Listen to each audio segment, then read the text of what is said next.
비가 오고 날씨가 안 좋은데도 이렇게 또 열심히 LMTC에 이렇게 헌신하시고 또 귀한 강의들을 듣기 위해서 함께 하시니까 너무 좋네요. 이게 소리가 마이크를 잡아야 돼요? 이거는 뭐예요? 이거는 녹화. 이게 막 그냥 춤을 추네.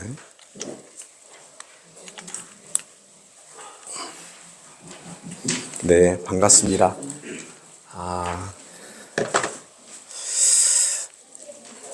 한번 우리 같이 기도하고 시작하도록 하겠습니다.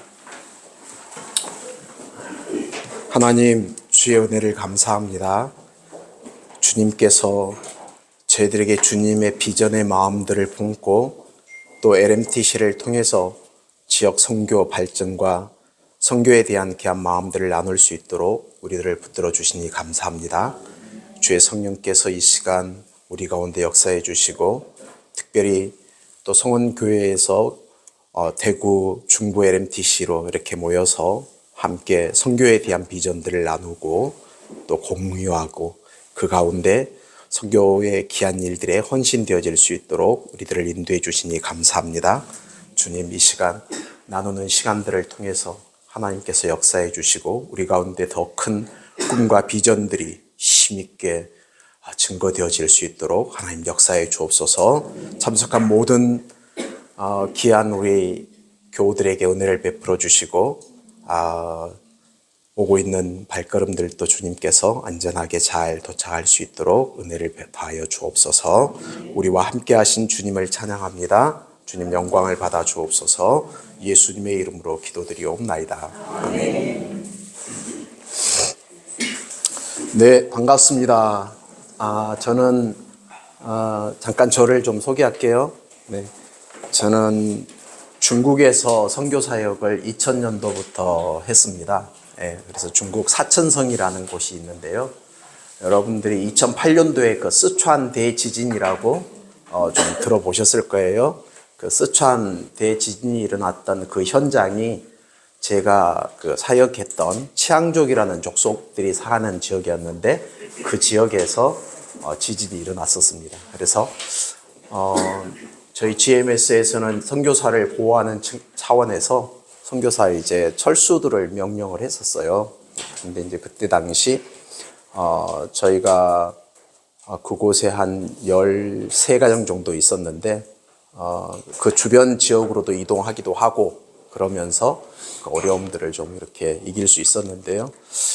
그때 당시 저 같은 경우는 이제 제가 사역하던 소수민족 형제 자매들이 살던 곳에서 그 지진이 일어났었기 때문에 저는 철수할 수 있는 상황은 아니었었습니다. 그래서 철수를 하지 않고 오히려 이제 선교 지역을 들어가서 그들을 도울 수 있는 방법들이 뭐가 있을까 하고 돕는 역할들을 좀 했었습니다. 그렇게 하면서 사역을 하다가 2018년도 10월 달에 제가 한국에 일이 있어서 잠깐 나왔는데 2017년도부터 중국 정부에서 이제 GMS 선교사들을 굉장히 많이 이렇게 추방하는 그런 시기였어요. 근데 제가 한국에 2018년도 10월 달에 잠깐 나왔는데 나왔다가 비행기를 타고 저희가 사는 그 청두라는 도시에 공항에 도착을 했는데 공안들이 비행기 안에 올라와 가지고 더 이상 당신은 중국 땅에 입국할 수 없습니다 하고 입국 거부를 하더라고요. 그래서 이제 그때부터 제가 중국을 들어갈 수 없는 상황이 돼서 2019년 8월부터 제가 GMS 본부에서 이제 멤버 케어를 담당하면서 그렇게 본부에서 사역들을 하다가 지금까지 이렇게 지내왔고요. 현재는 GMS 안에는 몇 군데 이제 세 그 사역원이 있는데요. 사역원이 있고 행정원이 있고 훈련원이 있습니다. 그 중에서 저는 지금 현재 훈련원의 국장으로 그렇게 섬기면서 지금도 이제 GMTI 115기라는 그 훈련생들 12가정 21명들을 지금 훈련시켜서 그들을 또 선교 현장으로 보내는 그 일들을 담당하고 있습니다. 오늘 여러분들 만나 뵙게 돼서 너무 감사하고요. 혹시 여러분들 중에서 질문 한번 해볼게요. 이 LMTC 훈련을 받고 LMTC 훈련이 끝나게 되면 혹시 선교지에 혹시 가실 그런 마음을 가지고 계신 분이 있으신가요? 그런 분이 있으시면 손 한번 들어보세요. 한 분. 네, 감사합니다. 또 뒤에도 계시고요. 네. 어디 쪽 생각하고 계시는 곳이 있으세요? 인도네시아. 뒤에 분은요? 그래요? 네. 너무 감사합니다. 이 LMTC 훈련의 목적이 우리가 선교 동원도 되어지고, 우리가 선교에 대해서 많은 것들을 생각하고 이제 배우기도 하고 나누기도 하지만, 이 훈련이 끝나고 또 선교 현장에 들어가는 장기 선교사로서의 어떤 갈 수 있는 그런 것들도 좀 되면 좋겠다라는 생각들을 많이 가지고 있습니다. 그래서 저희 훈련원에서는 이제 장기 선교사들 중심으로 훈련을 3개월 이렇게 하고 있거든요. 근데 젊은 분들도 있지만 요즘은 이제 연세들이 좀 드신 분들도 오셔서 같이 이렇게 훈련들을 하고 있어서 너무 감사합니다. 감사한데 그런 마음을 가지고 있는 분들이 있다는 게 너무 감사하고요. 제가 이제 GMS 훈련원에 있으면서 좀 많이 생각하고 있는 부분은 이 지역 LMTC가 저희 한국에 지금 한 50개에서 70개 정도의 곳에서 이 LMTC가 진행이 되어지고 있거든요. 근데 코로나 전에는 굉장히 활성화가 됐었어요. 그래서 코로나 전에 상당히 많은 지역에서 굉장히 많은 분들이 LMTC에서 훈련을 받고 단기 선교사로 또 나가서 사역도 하고 이러다가 코로나가 와서 이제 코로나 이후에 상당히 좀 이렇게 침체되어 있는 그런 조금 분위기입니다. 근데 저희들이 지금 저희 훈련 원장님하고 제가 LMTC를 조금 더 활성화를 시켜서 이 LMTC를 통해서 발굴되는 귀한 선교 자원들이 선교 현장에 좀 투입되면 좋겠다라는 생각을 하게 됩니다. 왜 그런 생각을 하게 됐느냐면요. 지금 한국 교회가 전체적으로 선교에 대한 동원이 굉장히 좀 많이 떨어지고 있는 그런 상황입니다. 그래서 저희 교단 선교부인 저희 GMS는 그래도 지금까지 이제 12과정의 정규 과정의 훈련생들이 훈련을 받고 있는 이런 상황인데, 다른 선교단체들은 6년 동안에 4명 정도 훈련시키고 보내는 이런 지금 상황들이거든요. 그러니까 대개 지금 한국교회가 선교에 대한 마음들이 많이 좀 식어져 있는 그런 상황들입니다. 그래서 이러한 때에 이 LMTC를 통해서 한국 교회들이 새롭게 좀 선교에 대한 비전들을 나눌 수 있고 그 비전들을 다시 또 좀 실현할 수 있으면 좋겠다라는 생각을 하고 있습니다. 그래서 저희들이 생각할 때는 이제 GMS는 어떻게 보면은 해외에 파송하는 선교사들, 타문화권에 선교사들을 많이 파송하는 선교사들 중심의 그런 사역들을 많이 하고 있거든요. 근데 지금은 시대가 좀 많이 바뀌었죠. 코로나가 지나면서 이제 시대적으로 상당히 많은 변화들이 지금 이루어지고 있는 시대입니다. 국제화가 되어져 있고 또 선교에 대한 이런 부분들을 우리가 공부할 때 보면 가는 선교가 있고 오는 선교가 있죠. 가는 선교, 오는 선교가 있는데 우리 곁에 사실 굉장히 많은 다민족들이 지금 와 있는 상황입니다. 그래서 GMS도 어떻게 보면은 아직까지는 타문화권의 해외 선교 중심이지만 언젠가는 좀 이것들이 좀 변화되어져서 우리 주변에 와 있는 다민족들을 품고 그들에게 복음을 전할 수 있는 그런 분들이 많이 좀 생겨나야만 될 그런 상황들입니다. 그렇게 해서 다문화 가정들이 많이 한국에 정착하면서 발생하는 문제를 보는 것보다 그 문제 너머에 하나님께서 그 다문화권에서 온 사람들을 통해서 어떻게 하나님께서 일하고자 하시는 부분이 있는가 하는 이 부분을 좀 볼 수 있어야 돼요.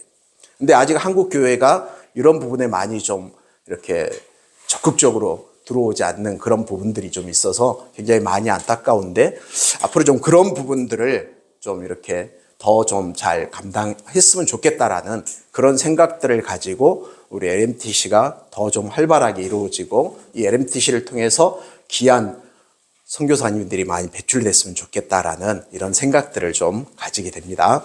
자, 오늘은 이제 총회 세계 선교회의 역사와 정신에 대해서 여러분들하고 함께 좀 나누도록 하겠습니다. 지금 여러분들이 이제 어떤 교재를 가지고 공부를 하시는 건가요? 미션 퍼스펙티브스 책들을 가지고 공부하시는 거죠? 네, 지금 어디까지 공부를 하셨나요?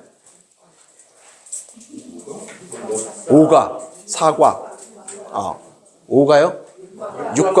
6과까지. 그러면은 먼저 성경적인 관점을 이미 공부를 다 끝마치신 거네요? 그죠? 한번 복습 한번 해볼까요? 시험을 한번 쳐보면 좋은데. 여러분, 성경적인 관점에서 하나님께서 중요시 여기는 게 뭐예요?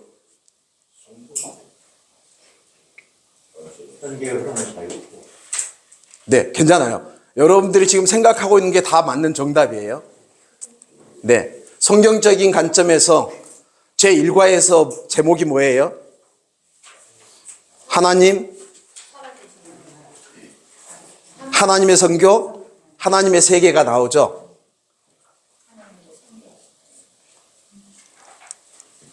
네. 여기서만 공부하시고 집에 가서는 책을 덮으시죠? 네. 예. 괜찮습니다. 그게 중요한 게 아니라 1과부터 3과까지는 이제 성경적인 관점을 다루고 있는데 그 성경적인 관점을 다루는 데 있어서 제일 중요한 것은 하나님이 선교의 중심이시라는 거예요. 여러분, 선교사가 선교의 중심이 아니고 누가 선교의 중심이라고요? 하나님이 선교의 중심이에요. 하나님이 선교의 중심이기 때문에 그 하나님께서 성경의 모든 내용 속에 선교적인 관점을 가지고 우리에게 선교에 동참할 수 있도록 하나님께서 성경을 기록하게 하셨어요. 그 하나님의 관점은 뭐냐면요, 나 한 사람을 사랑하시는 하나님의 사랑이 있죠. 근데 그 사랑이 또다시 다른 사람에게까지 가야만 되는 그 사랑을 다른 사람에게 나누는 이것에 관심이 있다는 거죠. 하나님께서는 이스라엘 백성들을 부르시죠. 그 이스라엘 백성들을 부르시고 이스라엘 백성들을 통해서 당신의 언약의 말씀들을 해주셔요. 그리고 그 말씀 속에서 언약으로 그들이 끊임없이 하나님 앞에 서갈 수 있도록 하시죠. 근데 중요한 거는 뭐예요? 하나님께서 그들에게, 그 아브라함에게, 이삭에게, 야곱에게 주신 그 언약이 단지 그들에게서만 끝나서는 안 된다는 거죠. 중심은 뭐냐면 이스라엘 백성에게만 언약이 증거되어져서는 안 된다는 거죠. 하나님의 관심은 어디에 있느냐면 이스라엘 백성도 있고 자기가 하나님께서 선택한 백성도 있지만 더 중요한 것은 열방이었죠. 이방인이었죠. 그래서 성전을 지을 때 여러분 그 내용을 혹시 보셨어요? 성전은 성소와 지성소로 이루어지죠. 근데 우리 이스라엘 사람들은 대부분 성소와 지성소만 강조를 해요. 그런데 우리가 놓치고 있는 중요한 그 하나가 뭐냐면 뭐예요? 이방인의 뜰이에요. 맞았어요. 이방인의 뜰이에요. 성소와 지성소는 너무 협소한 한 부분이에요. 그렇지만 이방인의 뜰은 너무 넓고요. 그 이방인의 뜰에서 얼마나 많은 사람들이 모여서 하나님을 찬양하기를 원하시는지 하나님의 마음이 그곳에 있는 거죠. 근데 이스라엘 백성들은 그 마음을 몰랐던 거죠. 여러분 아셨어요? 여러분 주변에 있는 그 이방인들을 향하신 하나님의 마음이 여러분 느껴지시나요? 선교는 바로 그 일 때문에 하나님께서 저와 여러분들을 부르셔서 그 일들을 하게 하시는 거죠.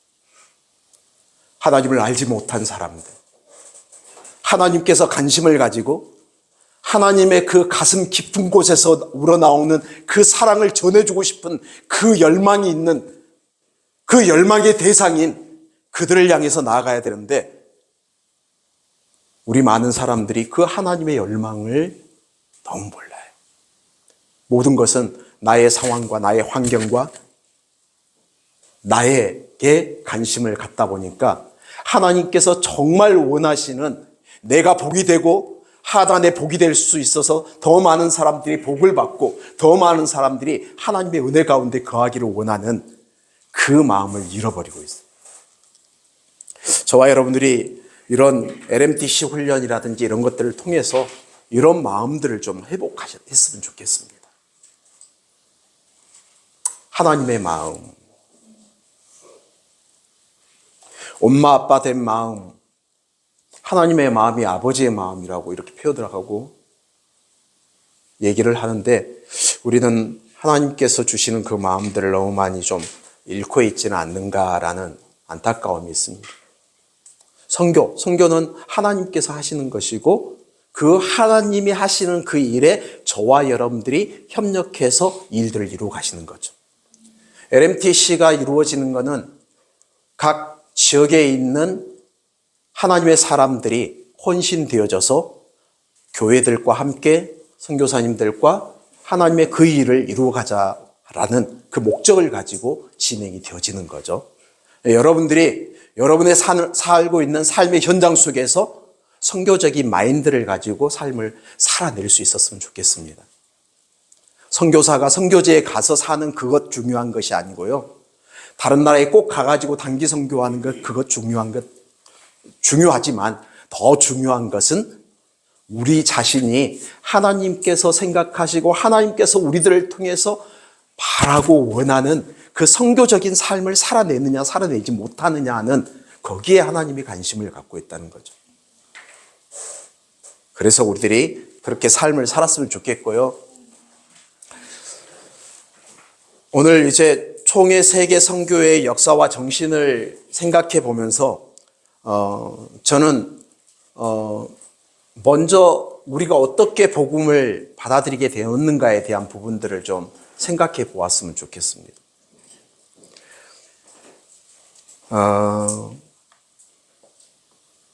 한국 땅에 선교사님들이 굉장히 많이 오셨죠. 언제부터 오셨나요? 네,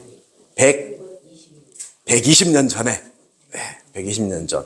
계산해 볼까요? 처음 한국의 선교사님이 발을 내디딘 첫 번째 선교사님은 1832년에 도착하셨어요.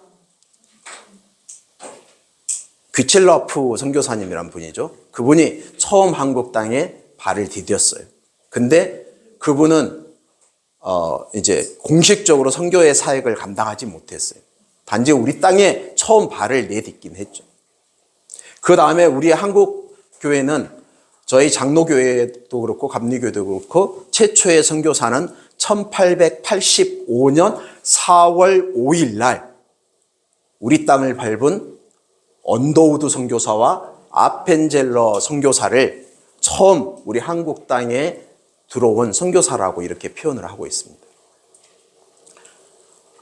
네, 그 선교사님들이 들어오셔서 이 땅에서 참 너무너무 귀한 사역들을 감당했죠. 특히 우리 장로교 선교사의 원조라고 할 수 있는 분은 언더우드 선교사거든요. 이 언더우드 선교사는 4대에 걸쳐서 120년 동안 한국에서 사역을 했어요. 그 첫 번째 언더우드가 들어오시고 그 아들이 원한경이라는 아들이 있었어요. 그 원한경이라는 이 아들은 한국 교회의 연희전문학교가 이제 연세대학으로 이렇게 제대로 자리를 잡아가는 그 과정 속에서 중요한 역할들을 합니다. 시스템들을 갖추고 학교로서의 역할들을 만들어가는 일들을 해요. 그리고 원한경 선교사님 아들이 원이란이라고 하거든요. 원이란이라는 분이 있는데 이분은 한국이 그 일제 식민지와 한국 동란을 통해서 굉장히 어려운 상황들을 많이 접할 때 이 원이란이라는 이 세 번째, 3대째죠. 3대의 아들은 전쟁에 참여해요. 일제와의 전쟁, 그리고 북한 공산당과 전쟁 속에 참여를 하면서 인천 상륙작전 할 때 그때 같이 들어와서 사역들을 하게 되죠. 그리고 또 마지막에 이제 한 명이 있는데 사대째가 있어요.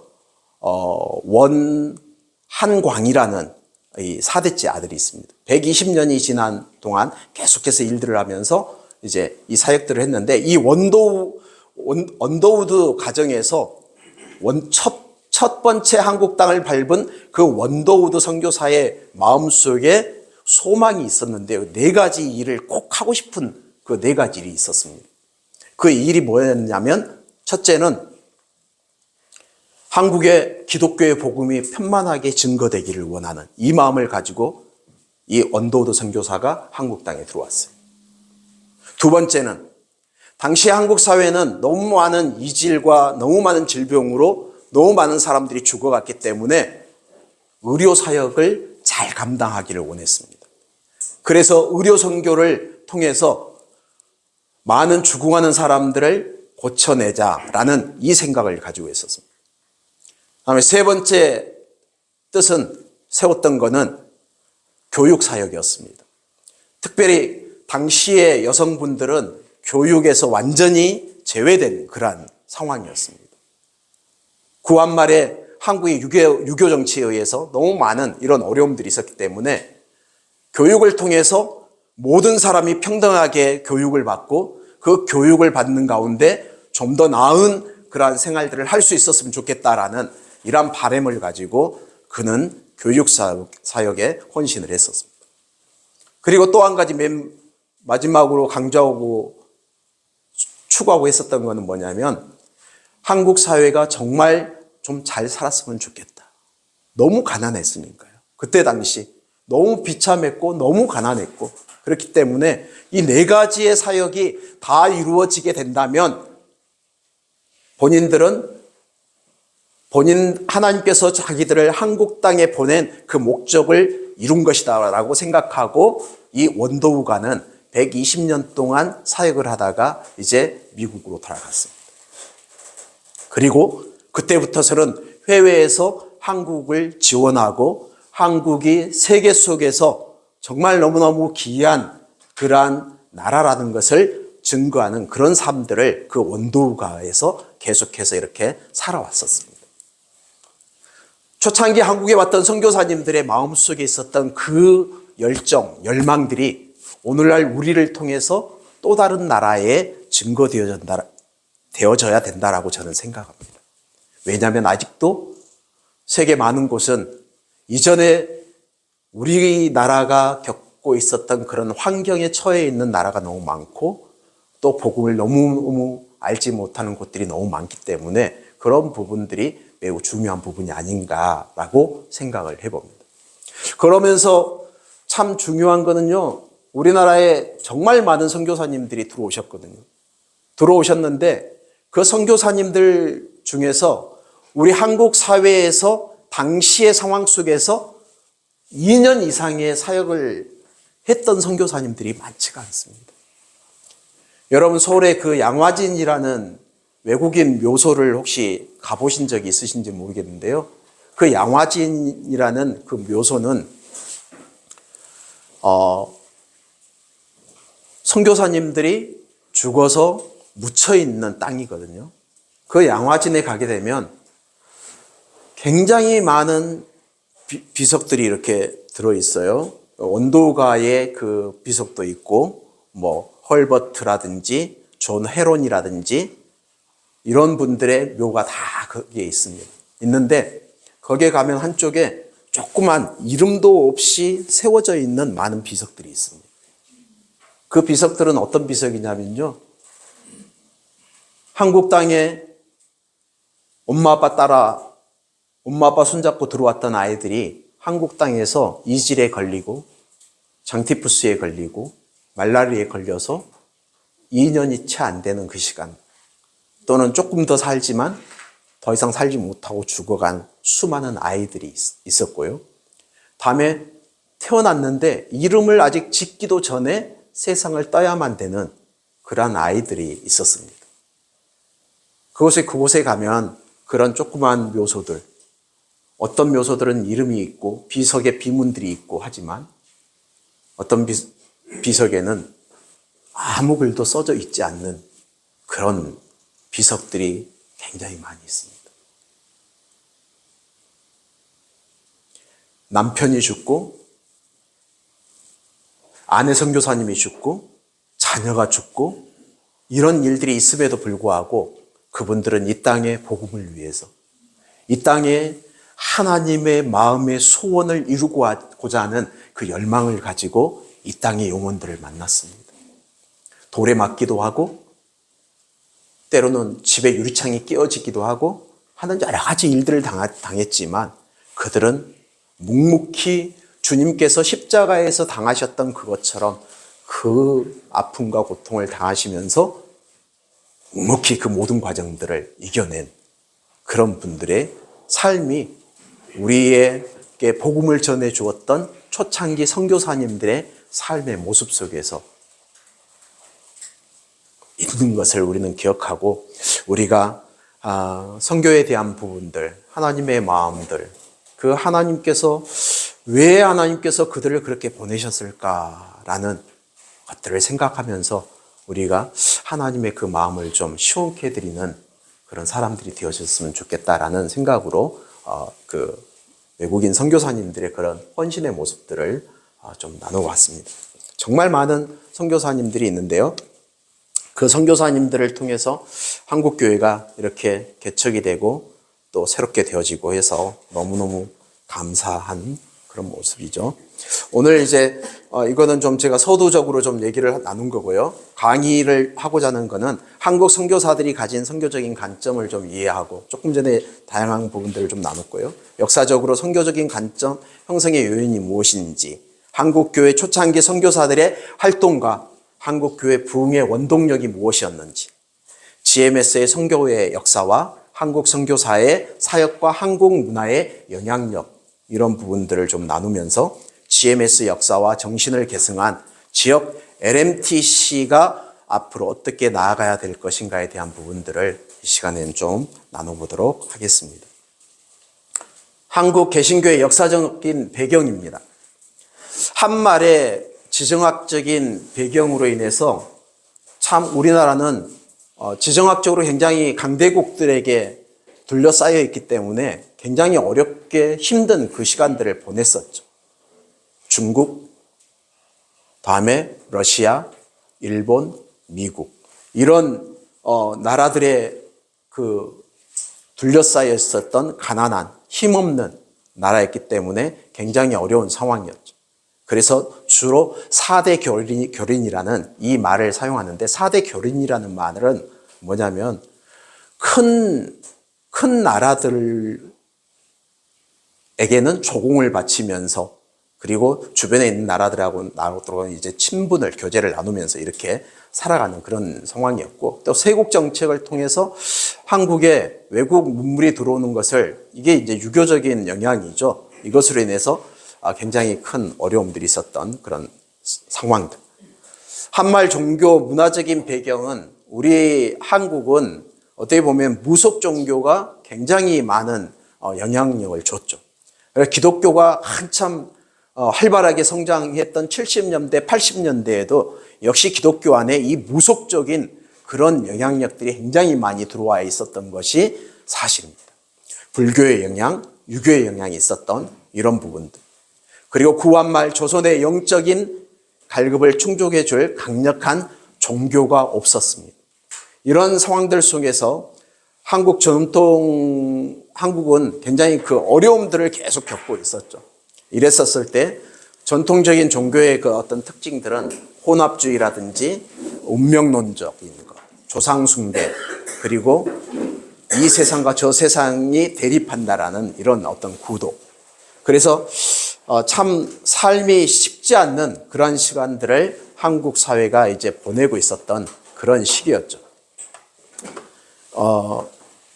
그리고 개신교 전례와 한말의 격동기 속에서 일본과의 광화 조약이 1876년도에 맺어지게 됩니다. 계속해서 일본은 훨씬 이전에 이제 국가를 개방해서 외국의 문물을 받아들였기 때문에 서구 문명이 발달되면서 이제 영향력을 행사하기 시작하게 되는 거죠.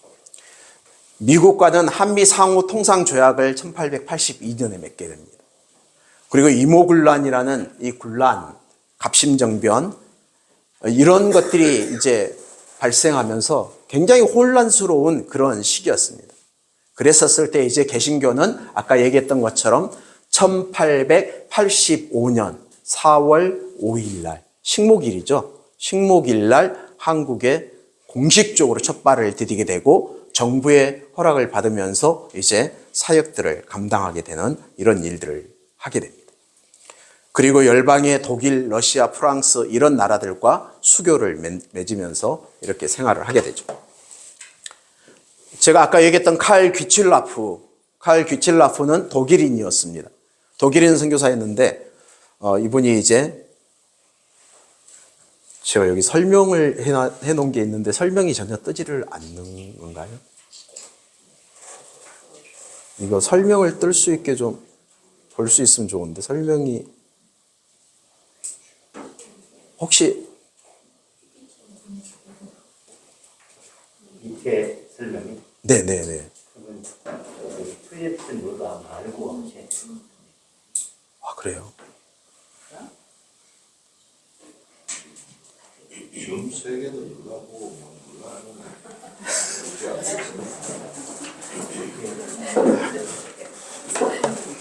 아 이게 네네네.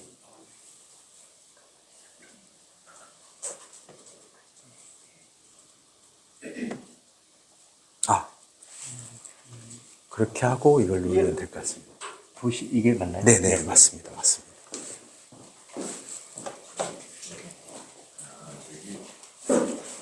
저거를 보게 되고 네네. 설명 아 근데 이게 이거 두 개명 뒤에 되는데 하나가 듀얼 모니터 시스템으로 돼야 되는데 그렇군요. 그게 그냥 미를 효과만 하는 듀얼 모니터라서 아 그렇군요. 저 방법이 있을 텐데. 그게 선생님이 설정을 이걸 보고 이쪽에 띄우는 방법이 있을 거예요. 이 모니터에서 설정을 잠깐만요. 혹시 여기 아닌가 싶은데. 이것도 아닌데. 이거를 좀 도와주실 분이 있으신가요, 혹시? 네, 한번. 그건 누를 제가 잘 모르지만 예, 어떻게 해야 되는데?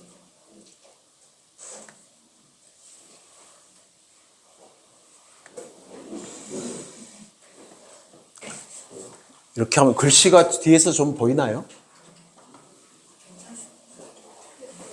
아까 그 정도 괜찮습니다. 아마 쉬는 시간에 해볼게요. 설정에 들어가가 모니터를 일단 그렇게 해서 이렇게 해서 진행을 해보죠. 예. 네, 이렇게 해서 일단 진행을 할게요. 네, 네. 귀첼라프 선교사님은 그런 분이었고요. 그 평양의 그 무슨 대동강에서 죽은 선교사님, 순교하신 선교사님 이름 아시죠? 여기 많이 있어요. 누구일 것 같아요? 네, 토마스 선교사님. 네, 맞습니다. 다음에 언도도 있고, 알렌이라고도 하죠. 아펜젤러 이런 분들이 이제 있어서 이분들이 초기에 한국에 들어와서 굉장히 귀한 일들을 이렇게 진행을 해 주었습니다.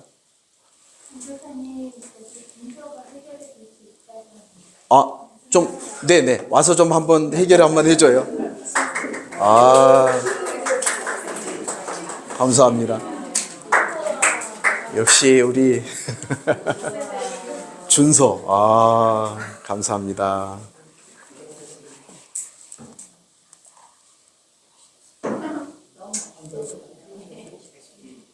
이게 밑에 이게 나오고,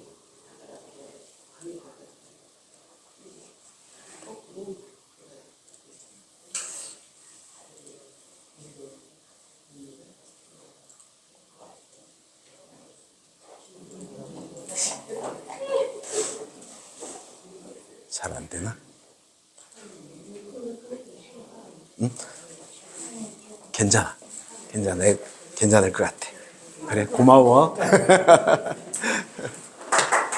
네, 박수 한번 해주세요. 너무 용감하고 좋아요. 선교사님을 도와주려고 너무 애써줘서 너무 고맙습니다. 이렇게 하겠습니다. 네. 그래서 참 귀한 선교사님들이 많이 있는데요. 여기에 보면은 아까 제가 양화진에 대해서 얘기를 했었죠. 그 양화진이라는 그 외국인 묘지가 어떻게 생성이 됐느냐면요. 그 고종 황제의 아내였던 민비가 있었죠. 네. 민비의 오빠인 민영이라는 분이 있었는데 그분이 칼에 맞아서 이제 참 어려운 상황이었는데 그때에 이제 이 헤론이라는 이 의사가 치료를 해줬어요. 치료를 해주고 그리고 나서 이분이 이제 시간이 지나서 그래요? 네.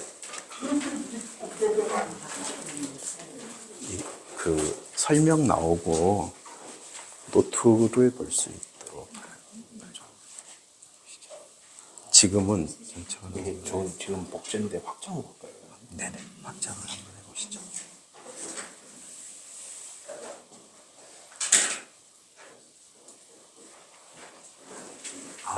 저기 확장을 해서 이렇게 하면 되겠습니다. 네네 그러면 지금 나오는 건가요? 아까가 이미 복제를 복제로 되어 있었고 확장으로 하고 밑으로 내려서 그러면 지금 이제 이게 노트 한 내용이 나오게 되나요? 이게 지금 복제. 이게 복제. 예, 아까 기능인데요. 네, 확장은 확장은 이렇게 하면 이제 여기는 네네. 강의 내용 나오고 저기는 안 나오고. 네, 그거를 해주시죠. 이렇게. 지금 화면이 나와요. 강화가. 화면이 안 나오는데. 그러니까 이게 지금 복제 기능으로 계속 하고 있었거든요. 그래요? 예. 그럼 확장으로 하고 확장을 한 다음에 이게 예. 그래요? 그걸로 그럼 하고 껐다가 다시 키면 되는 건가요?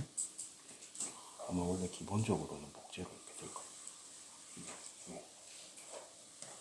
그리고 확장을 하시면 파일을 하나 띄우셔가지고 오른쪽으로 넘기시면 이쪽으로 나와요. 그거를 어떻게 해야 되는 거죠? 그래서 그 파일 다시 PPT 다시 띄우면 오늘 옮길까요? 네. 이렇게 하시면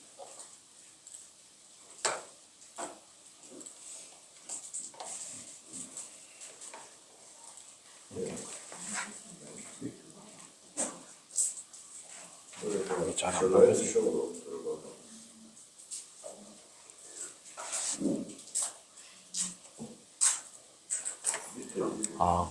이게 기능이 지금 기능이 같은 그러면은 노트북을 바꾸면 가능하죠? 제 노트북으로 기능이 어떤지 잘 몰라가지고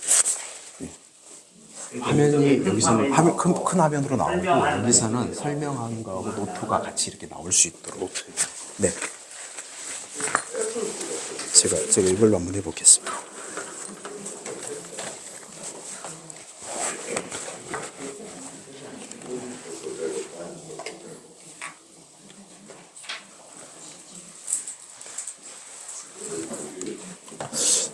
죄송합니다. 귀한 시간을 지금 이렇게 돼서 너무 안타까운데요.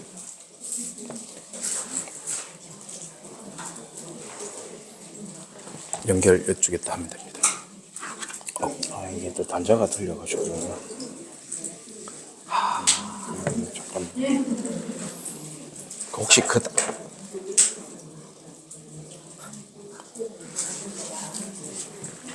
네, 일단 한번 설치될 때까지 좀 다른 얘기를 좀 합시다.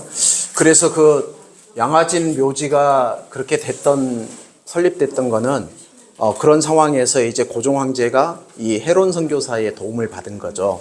그렇게 되었었을 때 사실 우리나라는 그 당시에는 유교적인 사상이 너무 강했기 때문에 사대문 안에서는 외국인들이 죽어도 묘를 쓸 수 없는 상황이었어요.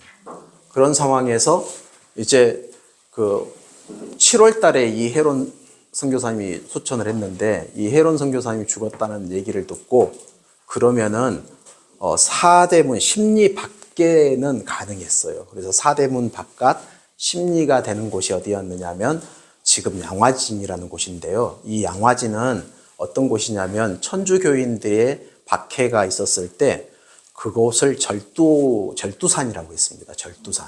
그래서 왜 절두산이라고 했느냐면 그때 목을 뱄거든요. 목을 베서 많은 천주교인들이 죽었던 그 순교당했던 장소였는데 그 장소에서 이제 그 장소를 고종 황제가 내준 거예요. 그래서 외국인 선교사들이 죽는다든지 외국인이 죽으면 그곳에 묻힐 수 있도록 묘지를 허락해줘서 지금까지 이제 유지가 되면서 이렇게 진행이 되었던 그런 것입니다. 이게 갑자기 제가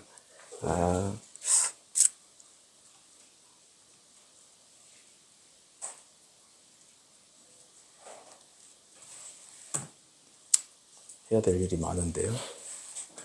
일단 한번 연결이 되면은 우리가 같이 보면서 이렇게 하면 좋을 것 같고요. 일단 제가 좀 제 컴퓨터를 보면서 설명들을 좀 해 나가도록 그렇게 하겠습니다.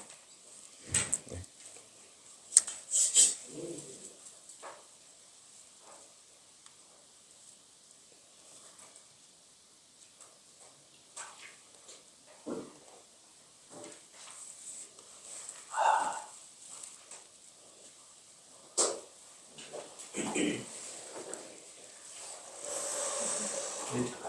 쉬면서 한번 그러면 잠깐 한 5분만 좀 쉬도록 하겠습니다.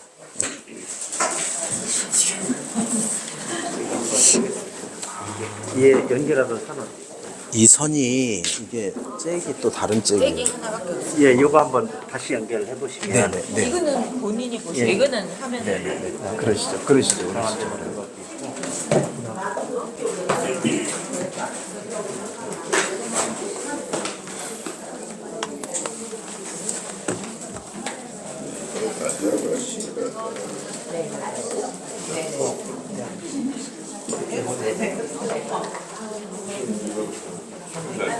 HDMI, USB나 HDMI 단자를 꼽아야 되는 것 같죠? 네네네.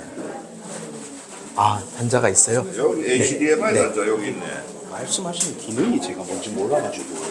그러니까 이게 이런 식으로 나오는 거예요. 발표자는 이걸 볼 수 여기서. 있고, 네네. 여기 화면에는 요 화면만 뜨게끔, 그러니까 쇼에 그 PPT 그것만 되게끔. 여기에는 저기 노트를 보고 아, 얘기하시는 게 잘 몰랐습니다.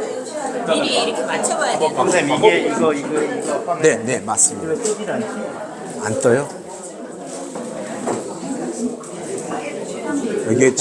여기 지금 열려 있어서 그런 거 아닌가요?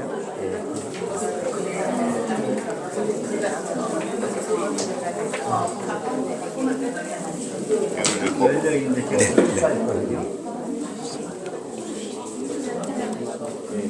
얘는 뺐어요? 아, 지금 뺐네요. 바로 확장, 이거 이쪽은 저 크리에이트 모드로 이게 확장으로 잡아야지. 여기를 아까 확정으로 한번 잡아주시죠. 이쪽에 프레젠테이션 화면이 나오도록 확장으로 하고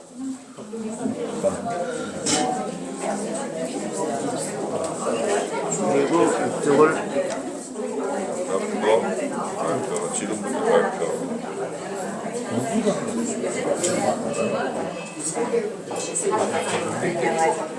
슬라이드 노트 요거? 이게 확장을 하면 여기는 뜨는데 여기는 두 번째 화면은 뜨거든요.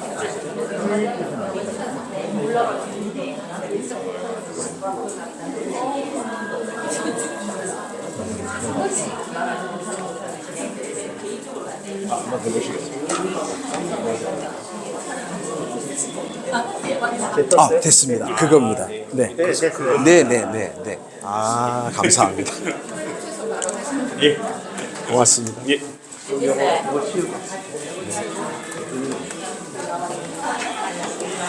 이것도 필요 없습니까? 네, 제가 제 걸 뽑아야 돼. 아, 아, 그럼 처음부터 이걸로 했었어요.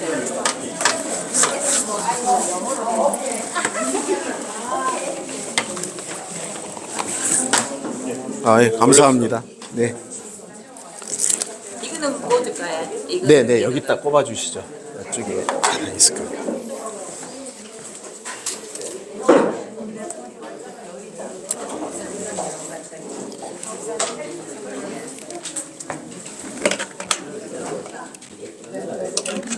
네, 됐습니다.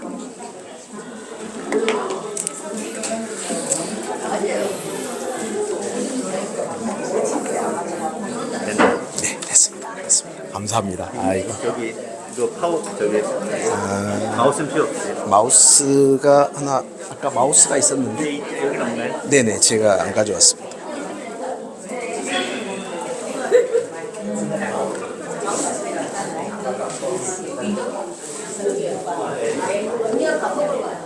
아, 네. 그것만 좀, 네, 감사합니다. 마우스가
네, 자 이제 시작할까요? 네, 시작하도록 하겠습니다. 마우스가 잘 먹지는 않지만 그래도 한번 해보도록 하겠습니다.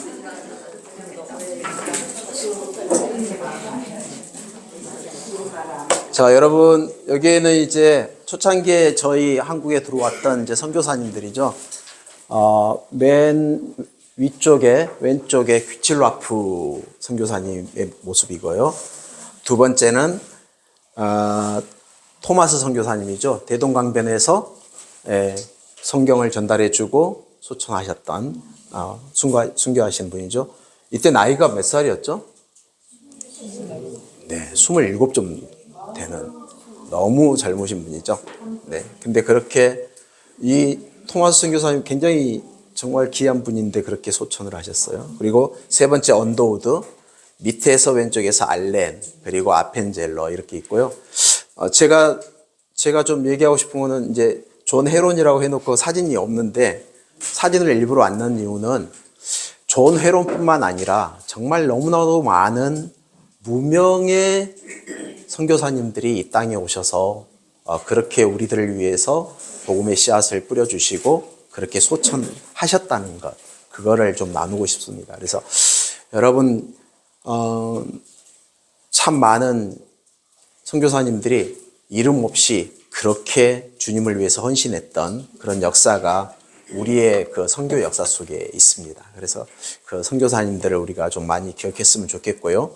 다음에 이제 만주에서 그 활동했던 선교사님들이 있었고, 만주에서 한국인 신자들하고 같이 이렇게 그 활동들을 하면서 특별히 이제 성경을 번역하고 출판하는 그런 일들을 만주에서 이루어졌고 또 일본에서 이루어졌어요. 굉장히 그 선교 역사에서 굉장히 특이한 게 뭐냐면, 우리 한국은 다른 곳과 다르게 선교사들이 들어올 때 이미 성경책을 들고 들어오셨어요. 놀라운 일이거든요.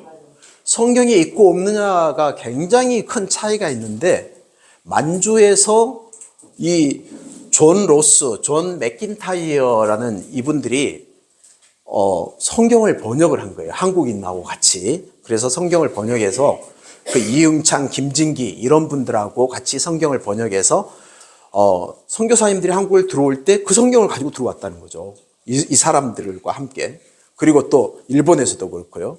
그래서 이런 것들이 참 너무 귀했고, 그때 이제 성경을 가지고 이렇게 들어왔었을 때 한국 내에서는 또 어떤 일들이 있었냐면, 권서라고 해서 성경을 보급하는 분들이 있었어요.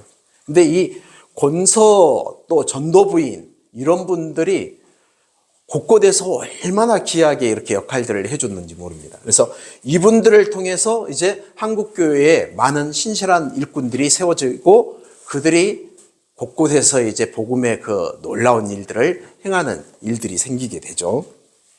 네. 네, 이수정과 일본에서의 성경 번역. 네. 고종의 수신사 박영효죠. 그 갑신정변을 일으켰던 몇 명의 사람들 중에 한 명이었죠. 이 박영효의 수행원이었던 이 이수정이라는 사람이 이 어학에 굉장히 뛰어났었던 것 같습니다. 그래서 이분이 이제 일본에서 언더우드를 만나고 아펜젤러를 만나고 그러면서 언더우드에게 일본에서 한글을 언더우드에게 일본에서 이수정이 한글을 가르쳐 주죠. 그러면서 이제 마가복음을 번역해서 쪽복음이라고 하죠. 완성된 그 성경이 아니라 쪽복음, 그러니까 마가복음, 요한복음 이런 식으로 해서 가지고 들어오게 되죠. 그래서 만주와 일본에서 번역된 우리말 성경의 역사적인 평가가 뭐냐면, 한국 최초의 개신교 신자들은 처음부터 직접 뭐를 접했다고요? 성경 말씀을 접했다는 거죠. 성경 말씀을 접한 것과 그냥 듣기만 한 것과는 완전 다르죠. 그래서 우리 한국교회, 특히 우리 장로교회는 너무너무 하나님의 큰 복을 받은 그런 거죠. 그래서 세계 선교 역사에서도 봐도 장로교회가 가장 뿌리를 깊게 내리는 곳은 한국이라고 볼 수 있습니다. 다른 곳은 장로교회가 별로 없어요. 그런데 이때부터 벌써 복음의 성경 말씀을 가지고 들어와서 접하고 한 이런 것들이 한국 교회가 부흥하고 성장하는 엄청난 원동력이 되어지는 이런 일이 되었던 것이죠. 그리고 전도를 할 때도 역시 성경을 가지고 전도하는, 성경을 펴가면서 읽어가면서, 그러니까 읽기도 하고 듣기도 하고 하면서 실질적인 하나님의 말씀을 가지고 접했기 때문에 이게 굉장히 큰 영향력이 됐고요. 아까 얘기했던 것처럼 선교사가 번역된 한국어 성경을 가지고 입국했다는 거죠. 그리고 만주에서 성경 번역에 참여한 이들의 성경 배부를 통해서 한국 선교의 첫 열매가 나타나기 시작했다라고 하고 있습니다. 한국 내에서 개신교 선교사들이 이제 선교 전략을 폈어요. 그 선교 전략에는 다양한 이제 전략적으로 어떻게 접근할 것인가에 대한 그런 부분이 있는데, 참 한국적으로 이 상황화를 참 잘했던 것 같아요. 사랑방 하면 어떤 방이에요? 사랑방은 어떻게 보면은 모든 사람들이 누구든지 와서 만나고 대화하고 할 수 있는 그런 방이었죠. 이 사랑방을 중심으로 해서 사람들이 만나고 복음을 듣고 전해 듣고 하는, 얘기들을 나누고 하는 이런 그 전략을 초창기 선교사님들이 폈다는 거죠. 그리고 계속해서 이제 성경 번역하면서 교회를 개척하고 교육과 의료 종교에 특별히 이 선교사님들이 많이 헌신을 해주는 그런 일이었습니다. 그럼에도 불구하고 한국 기독교 역사뿐만 아니라 한국의 사회 정치적인 상황으로 봐도 1994년부터 1994년이 아니라 네. 이게 기록을 잘못했습니다. 너무 죄송합니다. 어떻게 앞에 게 더 네. 네. 1984년부터 1953년도까지 이렇게 동학난, 그리고 청일전쟁, 러일전쟁, 일본의 식민지배, 한국전쟁, 이런 것들을 통해서 굉장히 많은 분들이 이제 순교하게 되고 어려움을 겪게 되는 이런 과정이 한국 사회에서 있었습니다. 근데 여러분, 한국은 정말 이 하나님이 특별한 은혜를 베풀어 준 나라인 것 같습니다. 한국의 이제 부흥운동, 우리가 대부분 잘 아시죠? 평양 대부흥운동. 몇 년도에 일어났어요? 1907년도에 일어났죠. 근데 이 1907년도에 일어났던 이 평양 대부흥운동은 세계 기독교 역사에서도 찾아보기가 어려울 정도로 대단한 부흥의 역사가 일어났거든요. 근데 이 부흥의 역사가 어떻게 이루어졌는가 하는 얘기를 혹시 들어본 적이 있으세요? 회개운동. 권사님이세요? 선교사님이시군요. 역시 선교사님이라도 다르시군요. 네. 이 회개하는 운동에서부터 시작이 됩니다. 중국의 선교사로 가서 사역을 했었는데 그 의화단난이 발생을 합니다. 중국에. 그래서 의화단난이 발생하면서 만주에서 있기가 어려워졌었던 그 화이트라는 여선교사님이 있었습니다. 이 화이트라는 여선교사님과 그리고 또 한 분의 맥컬리라는 선교사님이, 이 화이트라는 선교사님은 감리교회의 선교사였어요. 그리고 이 맥컬리라는 선교사님은 우리 장로교 선교사였어요. 두 분 다 싱글이었어요. 이 두 분 다 싱글이었던 이분들이 한국에 와서 기도 모임을 시작하기 시작했어요. 다른 모든 사람들이 기도해서 뭐 얼마나 효과가 있겠냐라고 하는 이런 시간들을 가지고 있었었는데 이들이 이제 기도 모임을 갖기 시작합니다. 근데 감리교회와 장로교회가 요즘 같으면은 같이 연합 기도성회 같은 거 잘 하나요? 잘 안 하죠? 네. 근데 초창기 우리 선교사님들은 감리교회와 장로교회 선교사님들이 함께 연합해서 기도 모임들을 갖는 거예요. 이 기도 모임을 갖는데 이 기도 모임을 통해서 원산에 이제 선교사님들이 같이 기도 모임을 갖자고 해서 정오에 모여서 기도하기 시작합니다. 근데 정오에 기도 모임을 하다 보니까 조금 이따 밥 먹으러 가야 되고 누구 데리러 가야 된다고 그러고 그러면서 잘 못 모이는 거예요. 그래서 이제 오후 4시로 옮겼어요. 오후 4시로 옮겨서 기도하기 시작합니다. 그들이. 그렇게 기도했던 그분들이 함께 기도하기 시작하는데 거기에서 선교사님들이 마음이 하나가 되어지고 그리고 이 선교사님들이 한국의 이 복음의 씨앗을 어떻게 더 효과적으로 전할까라는 그 마음들을 가지고 기도하다 보니까 기도 시간에 이제 은혜가 임하기 시작합니다. 그런 과정들을 통해서 원산에 있는 그 선교사들이 우리가 기도 부흥회를 열자. 그렇게 해서 초청한 사람이 누구냐면 하디 선교사님이란 분을 초청합니다. 이 하디 선교사님은 의사였어요.